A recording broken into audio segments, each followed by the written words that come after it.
Spain আসলে বল পজিশনে তো সবসময় এগিয়ে থাকে, এটা কিন্তু বল পজিশনে আপনার একটা পরিসংখ্যানে দেখলাম স্পেন থেকে আর্জেন্টিনা 205 বেশি করেছেন 7 ম্যাচে। আর্জেন্টিনা করেছেন 4200 সামথিং পাস, আর স্পেন করেছে 4000 সামথিং পাস। ওকে, তো আপনার এই জায়গাতে কিন্তু ইকুয়াল একটা হিসাব নিকাশ আছে। তো স্পেন আসলে শুধু বল পজিশন করে না, আপনি যদি তাদের ডিপ পাস দেখেন, ইন বিটুইন ডিফেন্ডার এবং মিডফিল্ডের ভিতরে যে ওলমো থাকে, তার অ্যাবিলিটি, তাকে পাসগুলো দেয়, সে টান করে হাফ স্পেস নিয়ে দেখা যায় যে ইয়ামেল এবং কুকুরেয়াকে দেয়, নাহলে বায়ানাকে দেয়। তো তাদের এই যে পরিকল্পনাটা, এটা থেকে কখনো সরবে না। এটাকে যদি আর্জেন্টিনা প্রতিহত করতে পারে তাহলে উইনিং এর একটা চান্স থাকবে এবং স্পেন গোল দিতে পারবে না। আরেকটা হলো স্পেন যেটা করে, ইয়ামেলকে দিয়ে ফাস্ট অ্যাটাক স্টার্ট করে, মানে ভয়টা তৈরি করে। হ্যাঁ, দেখবেন যে তারা 1-2 করে ইয়ামেলকে ইউজ করার চেষ্টা করে।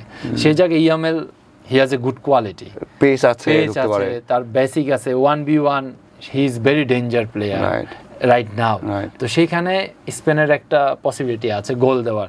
আরেকটা হলো দেখবেন যে যখন তারা পাসিং করে রাইট সাইড থেকে, যখন ওভারল্যাপিং করে, দেখবেন যে কোকোরেয়ার একটা পজিশন ওয়াইড পজিশনে থাকে, তাকে বল দেয়, ওয়ান টাচ কন্ট্রোল করে সেকেন্ড টাচে ক্রস করে।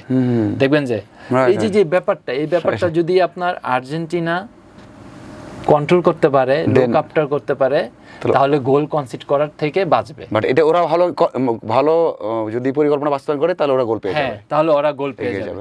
যেটা থেকে লাস্ট ম্যাচে ইংল্যান্ড গোল করেছে, আর্জেন্টিনার একটা ল্যাকিংস পয়েন্ট হলো তাদের উইং ব্যাক মলিনা, যে গোলটা কনসিড করেছে, আসলে তার বডি পজিশন ঠিক ছিল না, সে বলের দিকে তাকিয়েছিল।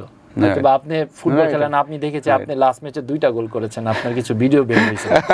তো এই যে ব্যাপারগুলি আসলে আপনি ফুটবল খেলেন এবং বুঝেন, তো সেই ক্ষেত্রে তার বডি পজিশন ঠিক ছিল না।